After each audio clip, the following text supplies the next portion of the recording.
Uneducated, unfiltered, unhinged. This is the Mangina Dialogues. We at it again with your host Nick Scopes and the Gregolicious. You know how we do, cause you know we keeping it gangster and silly.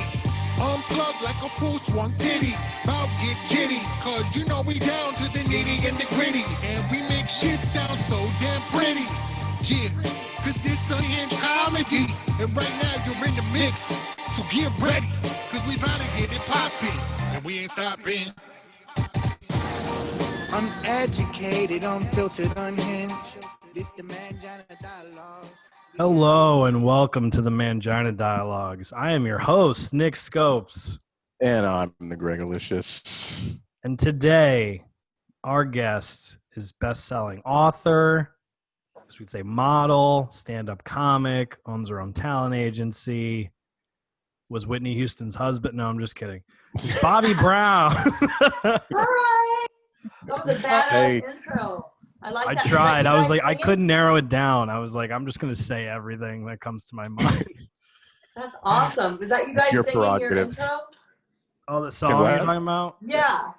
Is that y'all? It is. Could be. Badass. In a different lifetime, it might be. Okay. We'd have to really transform. I like it. Thanks. You're welcome. That's one like for the column. How are you?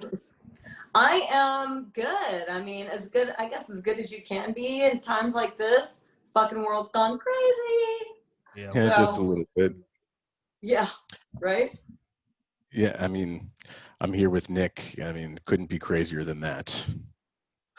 Yeah, well, I think it could always be crazier. I mean, I'm sick of watching the news, honestly. I don't even watch it stopped. anymore. I stopped in March. Seriously.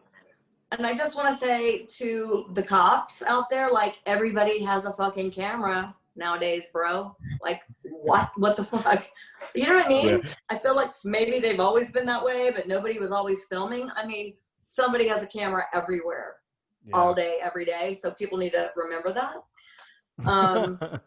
Thank God that wasn't the case when I was in my 20s, though. Oh my God. That would have been great. Yeah. I have two teenage boys, and I'm like, you have no idea you guys are so fucked. Right. You can't do anything without someone, even by mistake, capturing it on tape. You know. Yeah, like, you're busted all day long. Busted. Yeah. Like you think you're safe, you're not safe. No. I can't imagine the era that you came up in, and we're around the same age, maybe exactly that. Like if there was this amount of cameras rolling up and down Sunset Strip in 1987, 80, I mean, can you imagine? Like, I would have probably been a superstar, actually, because seriously, I probably would have blown the fuck up. Who knows? Like, that would have been my sex tape. You know? Yeah, right. right.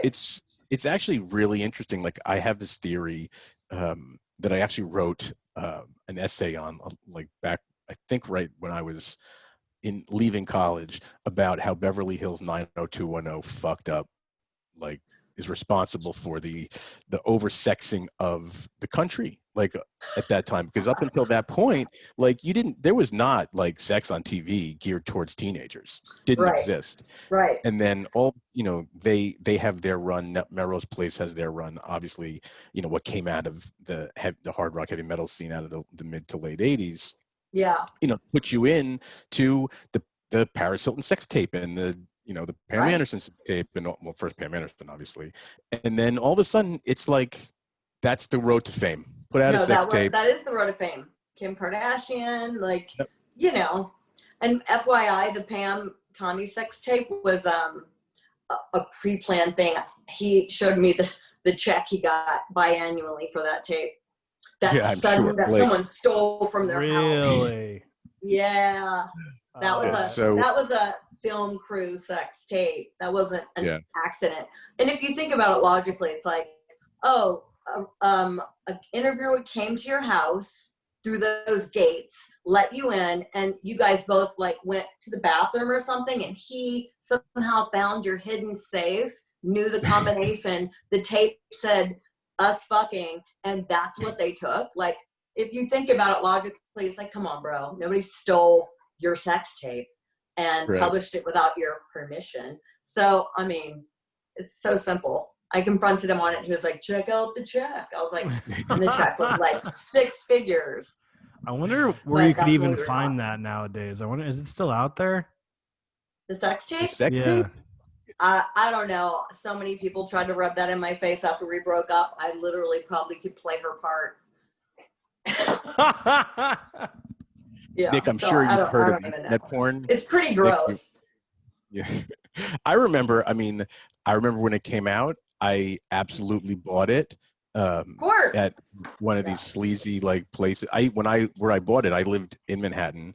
And directly across the street from my apartment was one of these like, not even like regular porn stores, like the weirdest place. Like you'd walk in and it was nothing but white boxes with black and white photocopied covers of like weird shit.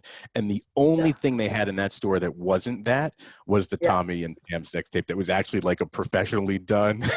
How's that professional? Like, has like the, the Photoshop cover and everything. And I think that the creepiest thing I've seen a lot of porn in my life, but like the creepiest part about it was like, I love you, I love you, I love you, I love you. No, I love you. I like into each other's eyes, like, and I was like, ew, that's such a turn off for me. Like, no, I love you. Your dick's so big. I was like, wow. Literally I would go to a party and I would go to the bathroom and I'd come back out and they would put that tape on. And I'd be like, okay. So that was a time and place. Yeah. Yeah. I mean, I imagine that had to suck just even, just for totally sucked. I can laugh about it now, but at that time, I mean, it was, it was another piece of my heart being chipped away, but I tried to, play it off by being a super high meth addict and weigh 90 pounds and kick people's asses everywhere. So, Should have been in the UFC. That would have been cool. Hey, I wrote a book about it. It's all done. But yeah, it was a hard time, but we all live and learn, I guess. Right. And I'm grateful. Yeah, I mean, everything's a lesson. Do you guys still keep in touch? There's been a few times over the years where, like, I ran into him, like, a couple of years ago, and we were like, hey, like, we were long lost. Oh, my God. Right before he got with his last wife at Malibu Cafe, we ran into each other. And then if I ever email him with, something, which is very rare, he always replies right away. When my second book came out, I actually messaged Brittany Furlang because I think she's hilarious. And I was like, girl, you need to have me on your podcast. You can ask me anything you want and I'll fucking answer. She was like, that would be awesome. And that was before she probably told her husband that I had reached out to her and said I knew that was going to be a no-no. So that didn't ever happen. But yeah, he was probably like, no, that's not happening. So I'm cool with it. Obviously, I'm a big fan of the era of music that we all love. Yeah. Even Nick, who's considerably younger than me, he shares some of my love for some of my most favorite bands. And but at the same time, most people aren't that close to the story, of those things to really know, right? So my question around the Tommy thing, which I didn't even really have down to ask, but since it came up, I would ask, like, how much time was there really, like, from the time you guys broke up to the time he was with her? It's documented that it's 4 days, something like that. Was until they got engaged and married, whatever. Like, is that accurate? So it kind of went like this. I moved out of our house because he was abusive, and I was still very much in love with him, but also didn't want to bring my child up in the same kind of environment I grew up in. So even though I was still madly in love with him, I moved out, right? Because, he choked me in front of my daughter, and it doesn't get better from there, really. So anyway, I move out, and the whole time he's still pursuing me, showing up at my new apartment. So it was a tug of war of emotions, like him trying to get me back, me still feeling like I'm in love, but not wanting to be putting my daughter through an abusive relationship or me be in one. So it wasn't like we broke up and never spoke again and then he got married. So he was trying to come around and engage me to like, you know, I'm so sorry, let's do this, let's do that. It hadn't even been a month that I had moved out of the house. Like I just moved into this apartment. And then I let him come over. We had a huge fight. He threw a wine bottle and it broke, and my daughter started crying. So I thought she got cut because it was red wine, and I flipped the fuck out. Like, get the fuck out of here. You know, like just, that was it for me. And then 4 days from that day, he was married. That's insane. Yeah, and he had a mutual friend of ours who was, you know, one of our best friends, my best friend's boyfriend, who was his best man, call me with a play-by-play of everything he was doing. Like, he wanted me to know he's on his way to Cancun to go chase Pam Anderson. They're doing ecstasy on the beach now. Oh my God, they're applying for, you know, a wedding certificate. Like, and honestly, I thought this was all shit to like hurt me. Like, I was like, okay, right. Like, I really didn't believe that he was really getting married, because he was literally at my house 3 days prior begging me to get back with him. So then I got the call that they were just married on the beach in Cancun. I was like, they're good, they deserve each other. You know, like trying to play it cool. Hung up the phone, called the press, had a press meeting, gave them like a little bitter party of one. Gave them the information, the hotel they were staying at, their room number, because remember, I had all the info. So I was at least going to try and ruin the surprise for them, you know, whatever. But it broke, you know what I mean? It broke my heart. Like, I only did one interview after that. And I can't even watch it because I remember just saying, like, I'm never going to cry about this. And then I did the interview. I think it was like, it was like those main interview, those big shows back in the day, like Something Edition or whatever. It was one of those. Yeah. And when I saw it, I only could watch half of it because I weighed 90 pounds. I looked like I was a mess, and I was a mess. And I couldn't not cry. And I was so pissed that I cried, you know, because I just didn't want to give him that satisfaction. And then I just couldn't watch the rest of it. And then there went the downward spiral in my drug addiction from there. But that's exactly how it happened, specifically. So, so how do you go from, you know, being one of the most recognizable faces of, like, say, the 80s, right? Yeah. Certainly for people that were into, you know, music, right? You couldn't escape. It was actually 90s, honestly, because I graduated high school in 1987. Yeah. Right. So the 90s. Cherry Pie was 90. So that was like on the very end.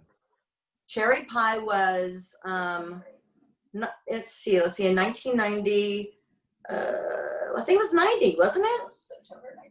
Yeah, it was September 1990. Yeah. So 30 years ago. 30 years ago, last September, like 2 days ago, whatever. It was 30 years. Wow, that's wild. Yeah. For those of you that missed that, she was the girl in the Cherry Pie video. Warrant, Cherry Pie, that song. Because I feel like Greg didn't really describe. Everyone knows that fucking video. This is who we're talking to. Okay. There's basically, you know, 3 very distinct images out of that time period. Obviously, Cherry Pie, the Whitesnake video, and the Bon Jovi Slippery When Wet image of the girl in the t-shirt. Like, though, like, if you're in anyone of the era of music, like, if they said, give me 3 things, if those aren't in their top 5, you know, like, I can name another one. What was it? Rock the Cradle of Love. Remember that video? Yeah. Remember that with Billy Idol? I always thought that of course. That was after mine, but it was kind of cool. Rock the Cradle of Love, that I was in college when that song came out. Like, that was probably around the same time, probably around 1990. That was like Billy Idol's last great. I was 20 when I did that video. Yeah, me too. Yeah. Now I'm going to be 51 in 2 weeks. So. Right. Really? Wow. Yeah, my daughter's 28. That's unbelievable. I know, isn't that crazy? Time flies. God. Yeah, it's insane. So Nick, now, how did you go about to get, like, how'd you get that video? How'd you get Cherry Pie? So I guess, I was on Star Search, and I won more times in any category in the history of that show. I won 13 times in a row. And I guess Janie Warrant was opening for Motley Crue on tour. And they were watching it, Star Search, you know, back in the hotel room one day. And they were like, oh, dude, she's so hot, whatever. They made a bet, like, who was going to, you know, get at me first. And I guess Warrant was coming out with a new album. And he hit up my agency to have me come for a meeting about the cherry pie video. I didn't show up. I blow it off. I'm like hungover. They call back the next day. They're like, she didn't show up. What the fuck? And so they gave me a second chance. I met them at Jerry's Deli. I walk up. I start eating off his plate to his horror because he hated that. I didn't know it. And as soon as I walked up, and they were like, you got the part, like pie. And so I was like, well, cool, awesome. And then that was it, basically. So he saw me on Star Search and wanted me for that video. But the director, he just posted the other day, 30 years ago today, he talks about the whole process, which I had never read before, about how he really wanted to use Josie Bissett, who was my roommate at the time. Huh. She was on Melrose Place, and he had used her in a bunch of other videos, and how they came about me and how I ended up being perfect for that video. He writes this whole long thing. It's like he posted it on the 30th of September, and I was like, wow, I never knew all that information, you know, but it was really cool. Yeah, so. And then That's from how there, it came to be. that was kind of like the launching pad. So what happened after that? Was that like your first big like gig for you where you were like, holy shit, this is everywhere? Actually, no, it was Star Search. Like Star Search. Nick doesn't know how big Star Search was. He doesn't. Like I was born in 1988. So let's just. Oh, you baby butt. Star Search was like. It was like one of the biggest, American. Yeah, tell her. Yeah, it was American Idol back. America's Got Talent. America's Got Talent. Yeah. Yeah, it was everything. Like you could have a juggler on. The spokesmodel. They had a spokesmodel competition, and yeah. So I won more times. I have a star on the Walk of Fame in Florida. It's really cool. Yeah, but I didn't win the 100,000. I didn't win. But you're also. I mean, it wasn't just the Warrant video. I mean, you were in a bunch of Warrant videos, but you were Great White, Hurricane, and the whole, right? Yeah. Yes. Can you please? Yeah. Yes, I was, so I had done a few videos, like, I guess MTV was all the rage back then, right? It was all about MTV and videos. So I had done like a ×2 video. They did like a cover of Celia. I was like dancing in a cage. It was brief. I did a Terrence Trent D'Arby video. I did a Hurricane video. I did the Great White, 2 videos and their cover, and then I did Star Search and then Warrant. So literally the cherry pie video, I remember I hadn't seen any of the edits. I didn't even know. I just, you know, did my work, whatever, and then was waiting for the world premiere. Remember how they always pumped up a new world premiere for Warrant or whatever. And so I'm sitting there and I'm watching the video and I'm like, holy shit, I'm in this video more than the people in the band. You know what I mean? Like, it was a lot of exposure, and I was like, wow, that's really cool. And that stayed at #1 for like almost a year, like literally. Wow. And totally, I mean, I was on Star Search. That kind of put my face on the map, but like cherry pie, I will be the cherry pie girl till the day I die. You know what I mean? Right. So. Do you love that? Like, do you love when people like use that as a weapon for you? There was a time where I was like, oh my God, I'm so sick of hearing about that. But that was like when I was, 28 or something, like entitled bullshit time of my life. I'm super grateful because that's how people still know me, how people remember me, how people still want to talk to me. Like that was a great time in my life. I cherish that time, and I'm super proud of it. And that video will stand the test of time. Like it's still got millions of views just in the last year. It's crazy how some videos are timeless. And she said 49 million in the last 10 years alone. Damn. It's been viewed. So I mean, yeah, I'm proud of that. Yeah. In a way. Sure. Definitely. Yeah. I mean, I do look at that video and go, who is that? Right. Still, that's, you can't compete with your former self, right? No, for because sure. no, God, Yeah. even me, Yeah. like 10 years ago, I was like, I was beautiful. Now I have no hair. And You know what I mean? Look at pictures of like, where the fuck did that girl go, man? Wow. You know? Yeah. Nick wakes up every morning, looks in the mirror, and says, "Where the fuck did that girl go?" You know what I'm saying? I mean, there was Every maybe a time I used to do this to my daughter, and she'd be like, "Oh my God, Mom, you're so sick." Just for fun, I would go, "Oh my God, I can't wait till tomorrow, Tay." And she'd be like, "Why?" And I'm like, "Because I get better looking every day." She's like, "Oh my God, you're so disgusting." I just used to fuck with her all the time. She's like, I would be driving and I'd be like yelling at people like, "Loser." And she goes, "Mom, you can't, she's like 10, okay? "You can't call people that." And I would turn around in the back seat and go, "Right here. I can." Yeah. Right here. She's like, "Oh," but I was always joking.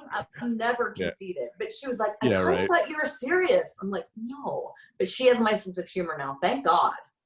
Yeah. Well, you know, you kind of have to have that sense of humor, because I imagine and I'm sure to this day, but for a very long time, you couldn't go anywhere without, you know, people coming towards you for something, one thing or another, right? Yeah. So I imagine you've heard every single gross thing a guy could ever possibly say, and at the same time get girls who are just insanely mean to you for no fucking reason.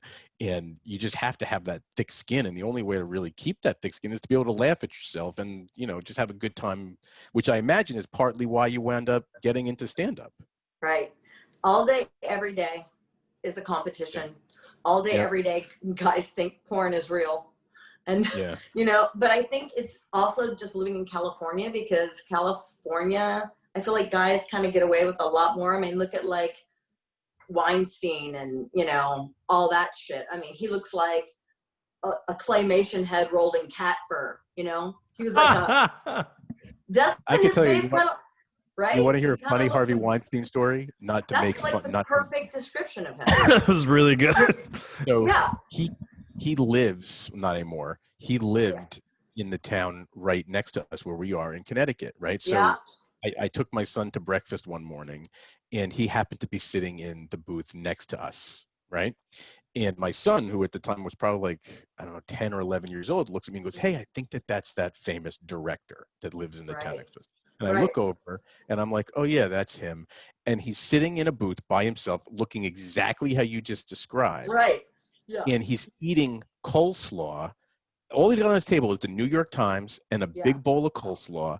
And he's eating the coleslaw with his fingers, taking it out of the bowl with his fingers like this and eating it like this, and then reading his newspaper like he's eating popcorn. But I'm sorry, I just got totally wet. Like, are you kidding me? Me too. Me too. I threw up in my mouth a little bit and swallowed it. Like, I can't even imagine. That is something I cannot unsee. Your visual is like, wow. Yeah. So I have a picture of it. I have a picture. God forbid. Please don't. I can't even imagine.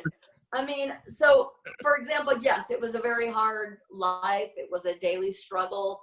Everybody there wants what you have, wants what you want, is competing, you know, will throw you under the bus. You know, like, you never know who you can trust. Right. It's very hard. And the guys are like, there's a zillion hotties every block there. You know what I mean? Like, you know, before everybody became famous in reality TV and Instagram and social media, like, you actually kind of had fame off of your merits and your talent. You know what I mean? So that was a whole different vibe and stuff back then. But yeah, it's a shady place, and it's kind of hard. Like, sometimes you know, if you don't take it personal, that's one thing, but a lot, you know, being rejected every day, possibly for 3 straight months, hard not to take personal. You know what I mean? Your best friend you entrusted steals your entire wardrobe and is fucking your boyfriend, but trying to give you, like, you know, tips on how to keep your relationship strong, shit like that. You know, just, I mean, I went through so many, you know, different ways of trying to cope, you know, with inauthenticity, people who aren't sincere, people who are using you and I've never changed. I'm always paying it forward. I always support other women. I always help anybody who asks for my help, get them book deals. If I got a magazine spread, I would recommend, you know, my friend. Like, I never competed with anybody. just myself. And I always helped people, always. And never really consider myself a celebrity ever. Like, I'm so humbled by all of my experiences. And it's just amazing that, you know, nothing's changed there. All those people are still like that. So I still have like a handful of friends that I've known for 30 years from there. But like all of the other ones have literally broken my heart, for real, you know? So let's talk about your stand-up, because that's where the how many years ago, when did you start to get into it? 2 years ago. 2 years. So Same. my brother and his family moved away, and my nephew was like the only thing that made me smile, and I could see myself about to go dark. Uh-oh, you have somebody calling and it's interrupting. Sorry. Sorry. It's all right. I really love Are y'all tapping this there? photo. Okay. I saw myself like, I could see myself like, oh shit, I'm about to hit like face first, you know? And so I thought that, so I auditioned for the Groundlings when I was in my 20s, and I got on the second level with my audition. And then I was dating somebody that told me I wasn't funny, so I quit like an idiot. And it was always on my bucket list. So when my family moved away, I went like, I'm gonna start checking off the bucket list, because that 3 months prior to that, I'd fallen down the stairs and hit my head on a marble table, as you can see this dent in my forehead, and almost killed myself. The doctor said, had it been that further, I would have died immediately. I had black eyes for 3 months. And wow. Your alarm is going off again. Hold on. And oh God, dude, Tabitha, you're fired. Hold on. Sorry. It's all good. Seriously, 1 second, we're coming. Really, Tab? I'm popular. Yeah, I love that. Hold on, we're finding you. Here we go. Hi. Hey. I'm back. Hey, it's not my phone. It's Tabitha's phone. Anyway, so I realized, so I started taking classes. The teacher was like, you're ready. And I was like, you're fucking crazy. But after 2 classes, I went up like, and within the first month of me even trying, he was like, you're a natural. This is awesome. I really thought that by doing comedy would fill that void, but making other people laugh does not make you feel better, make you happy. You know what I mean? Like, so that was something I had to kind of learn. I loved doing it. There's a huge difference between being funny and making people laugh. Oh, totally. 2 totally different things. Yeah. Right? So that's something you learn. My whole life, everybody's like, you're hilarious. Yeah, I am kind of funny. But make me laugh, right? Like a whole different ball game, right? So I did that for a couple of years, and I would just, you know, my teacher always said, like, if you even put the smallest amount of effort into your comedy, you could be fucking huge. Because I literally never tried. Like, I didn't even, you know. And then I had other comedians go, like, the first time I got up, like, it changed my life. I knew that this is what I wanted, and it filled something in me that I never felt before. Like, I knew from that moment on that this was my, you know, my dream. And I go, I don't feel that way. And they're like, then it's not really for you. And I'm like, okay, well, I'll do it when I want. I won't do it when I want. But I learned a lot about myself doing comedy, and people enjoy my comedy. And it does kind of come easy to me in a way, because I just tell my stories, because I attract the most fucking wacky people ever. They say the craziest shit to me ever. And I just tell the stories that actually happened to me. So that's how it makes it easy. But I never walked off stage going, God, I can never live without this feeling again. It didn't do what I was hoping it would do for me. But I do like it, and I'll do it again. But it didn't do for me, like, you know, my friend said, like, I just had to give up my whole career and just focus on comedy. I'm like, I do have a question. I was watching sets you guys sit over me. What does a roll of nickels smell like? Exactly. It kind of smells like, this is what a roll of nickels smell like. It smells kind of like, have you ever like put your hand in a bunch of change? Yep. Yeah. You know, like it's kind of like a dirty copper smell. You know what I'm saying? So does a roll of nickels smell different than a roll of quarters? Probably not. I just feel like a smaller amount, and it's big enough to like have more smell than a dime or a penny. You know what I'm saying? Yeah, it's got more opportunity to attract a stink to it. Yeah. Yes, because he's not quite worth a roll of quarters. You know what I mean? Right. So that's where I got that from, because literally, I mean, I like I said, I attract the most bizarre, fanatical people. You know, whether on dating websites or in life. Like, if there's some shit going on in the corner that's like, oh my God, my daughter's like, it will suddenly be drawn in your direction, grab your arm and pull you in. Like, I just have that kind of energy. So that being said, yeah, I know what a man smells like when he smells like a roll of nickels. And it's not something that's hot. It smells like you need a shower or something. Like, I'm certain my dog would lick you if you were sitting next to her. What if he smelled like nickels and he ate coleslaw with his hands? Is that like a double whammy for you? I mean, I'm getting turned on just thinking about that visual. So right. Yeah.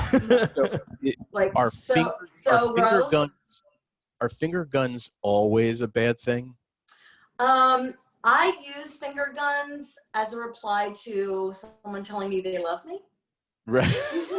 I think that's the best response when I get like, I think I'm in love with you. I'm like, have you ever seen from New Girl? Have you ever seen that GIF from the show New Girl? Probably not, but I have seen New Girl, and I like that show. That's literally one of the things that happens. She's in a limo and goes like this and drives away, and the window rolls. Really? Up. Oh, I'll send it to you, the email. It's so funny. I use it all the time.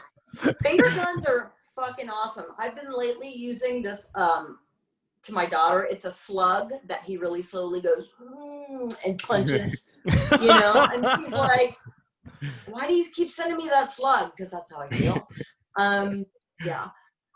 But bringing all this around to the talent agency, that's the reason why. So I've always wanted to do this.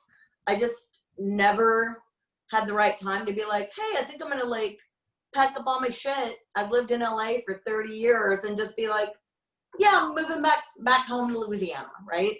COVID hit and I panicked. I was like, what if something happens to somebody in my family and I can't be there? I'll never forgive myself. Like, in the beginning when this came, I was like, and I had moved into a place by myself because I had single white female too before that. Long story, whole nother day, we can talk about this, but I was by myself and I just freaked out. I just got in a car accident, so I bought a new car and drove across country.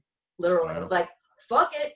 It was very bittersweet, but I just felt like this is the time I need to get with God and get with my family. I've done my career long enough, so I need to reinvent myself. And I thought about my career over all of these years, and I really wanted a safe place built off of integrity and honesty to prepare these people who think, I want to go make it and become a star, move to LA. I want to hopefully hone them in here because I know what they're looking for, and I want to save them from the sex trafficking, the Weinsteins, the casting couches, you know, all of that shit is very real. Yeah, I won the most time on Star Search than any other competitor, but I didn't win the final show. Figure out why. Think about, because I didn't fuck Ed McMahon. You know what I mean? I did. I've never said this ever anywhere in my life, but that's the truth. Yeah. So, you know, that being said, I wanna open an agency here, be brutally honest, get these girls, boys, people prepared before they go there, and so they know what to expect. You know, I can hook them up. I want to set, you know, when I moved to LA, I had spent thousands of dollars on photos, and went to Barbizon. Oh my God, what a joke that is. I went to Hollywood and they literally said, get a nose job, get a boob job, took my entire portfolio and threw it in the trash, straight up. That was horrifying. I don't want anybody to ever have to feel that way or go through that or have to go through any of the things I went through and had to experience the hard way. So I came here, and that's why I opened a talent agency here. And I want to help these people, prepare these people, give everybody a heads up. before they decide they want to go to LA or New York, you know? And that's so are you why focusing are you focusing mainly on talent from where where in Louisiana are you? I'm in Baton Rouge, but anybody could submit to my agency. I've taken Zoom meetings. I've taken in-person meetings. You know, Michigan, Florida, Ohio, the UK, even. Like literally, I'm going to prepare these people. So for like everything, acting, modeling. Yeah, absolutely. I mean, because I know what they're looking for and what they're not. And I can, you know, just when somebody submits a photo, I can tell them honestly, you know, why this photo wouldn't work, what we would need to do to change it. You know, like just be honest with them and not brutal, because God forbid, I wouldn't want anybody to go without any knowledge to LA or New York like I did and like have to go down that rabbit hole. It's not necessary, you know, and it's hard.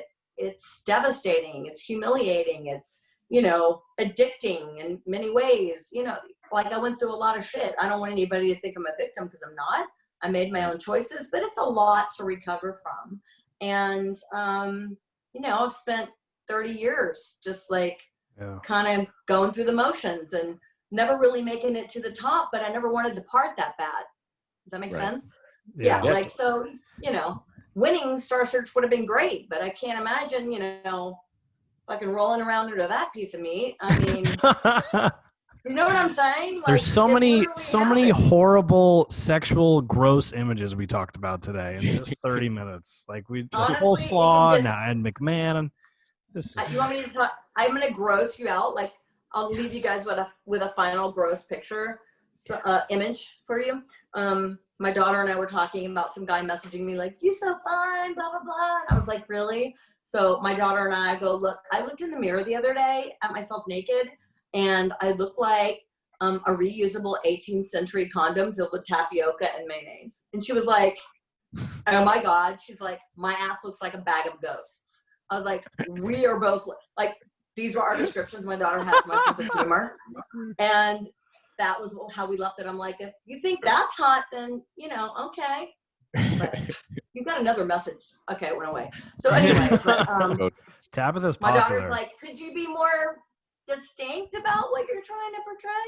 She's like, I don't think I can get that image out of my head. I'm like, well, that's the point. So now, would you say, you said stand up, you did stand up and it didn't really like fulfill you or change anything inside you, but would you say the agency and doing this and helping people is something that's fulfilling you? We just opened last Wednesday. Oh, damn. It's like new. Okay. It's like the new. It's new, but it's something that I've been talking about to people and my friends for like 10 years of like, one day I'm gonna, you know? So this is something I've been talking about for a really long time. So a lot of my friends are like, oh my God, you did it, you know? So it is very new. Like literally very, very new, but I have a feeling that it's gonna blow up because I'm so brutally honest. I'm honest and I don't want to see anybody suffer, go through whatever. I'm still connected to major agencies in LA. Like they won't have to trail around to this place or that place and possibly get raped or, you know, because that shit exists. That's a real thing. And it's, you know, it just is, it's who you know or who you fuck. And I want people to know me first. So it never has to get to who you fuck. Does that make sense? Yeah. Yeah. So that's what I'm hoping I can do here before people decide I'm going to go to LA and make it big. You know, I hope that, you know, the word gets out, this message gets out. That is I just want to help people. And I think that I will be happy. And if I get to see the rest of my family who I haven't been able to see since COVID, but I'm here with my daughter and my mom and my stepdad. But hoping to see my nephew and my brother soon, fingers crossed. But people are like, well, when COVID goes away, guess what, guys? COVID's never going away. And like, until we accept that, you know, just got to stay smart. I feel like we're fighting two things, this virus and stupidity, you know, literally. Stupidity is way more contagious, I think. Oh my God. I deadly. Can't even, yeah, especially, right? It's just, you know, so I'm trying to stay positive. It's like I said, it's been bittersweet, but I'm flying to LA to go film a sizzle for a reality series next weekend. So I still fly back and forth, but I'm really focused on getting this agency off the ground and helping people. So, that's awesome. And book them too. There's lots of production in New Orleans and stuff now. So, it's new. But I still have my podcast, Bobbie and Sharice podcast.com. You can follow me across the board.